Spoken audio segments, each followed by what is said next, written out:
Have you ever listened to crypto traders and just felt completely lost, like they're speaking another language? Don't worry, you're not alone.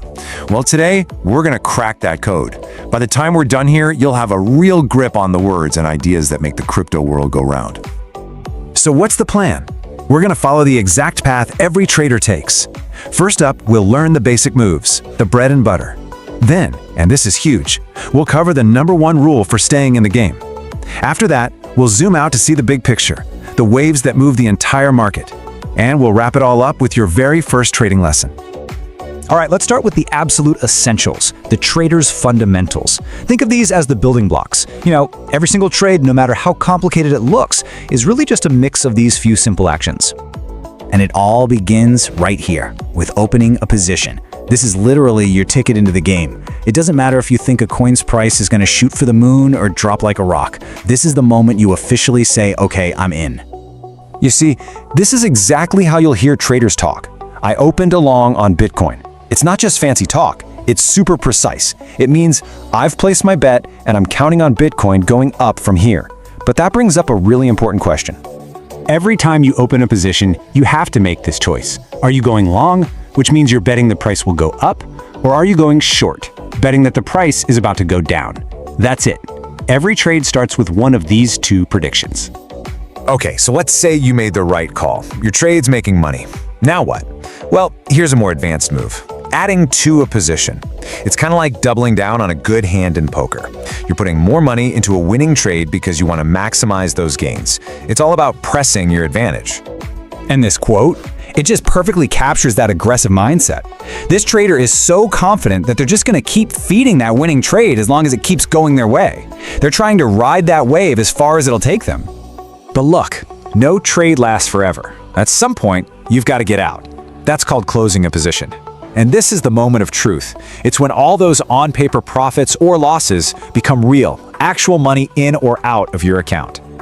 All right, let's move on to section 2. Because knowing the moves is one thing, but if you can't survive your first few mistakes, none of it matters. This part is all about survival, and it starts with a concept that's both incredibly powerful and incredibly dangerous. And that concept is leverage.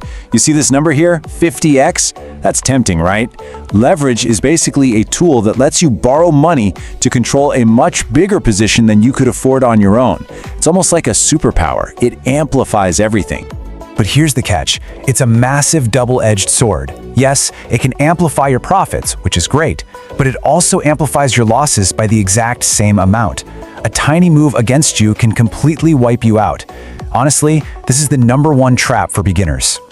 So how in the world do you control a beast like leverage? You do it with smart position sizing. This has nothing to do with predicting the future. It's all about risk management. It's the simple, crucial discipline of deciding how much you're willing to lose on a single trade before you even get in. So here's a really common and disciplined strategy. Imagine your trading money is like having 10 lives in a video game. You divide your capital into 10 equal chunks. For any single trade, you only risk one of those lives. So if a trade goes wrong, you only lose 10% of your total. It's a simple rule that guarantees no single bad trade can ever knock you out of the game. But even with good sizing, you need a safety net on every single trade. And that safety net is called a stop loss. Seriously, think of it like your financial seatbelt. It's an automatic order you set up that says, if the price drops to this point, get me out no matter what. It's what protects you from a bad situation turning into a catastrophic one. And what's really cool is that traders use these in two really clever ways. The first is the standard stop loss you just saw. It protects your initial money. But the second one is a real pro move, the break-even stop loss. So once a trade is in profit, you move your stop loss up to the price you bought at. Now the absolute worst thing that can happen is you get out with zero loss. You've just created a completely risk-free trade. Okay, on to our third section. We've talked about your personal moves and your personal defenses. But now, it's time to zoom way out and look at the huge waves, the big economic events that can toss the entire market around, no matter how good your personal strategy is. And one of the biggest waves out there is a US Federal Reserve meeting on interest rates. As you can see from this timeline, the market doesn't just react to the decision itself. The whole day is a drama.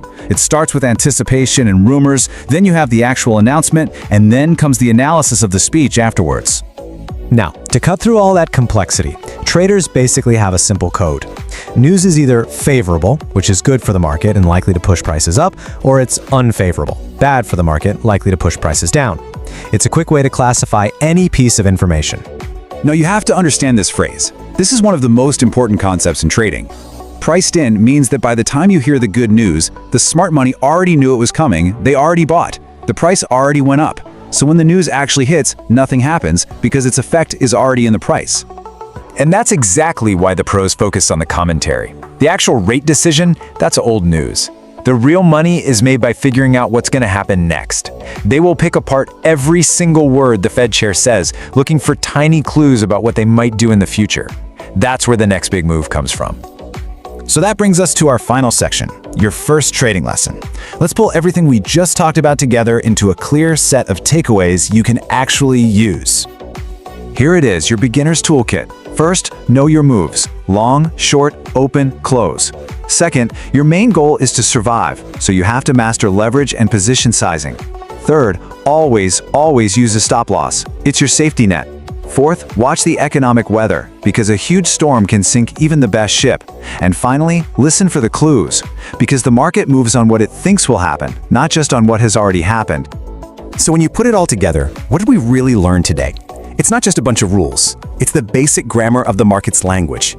And now that you have that, you can start to ignore all the noise and begin to actually read the complex, fascinating story the market is telling us every single day.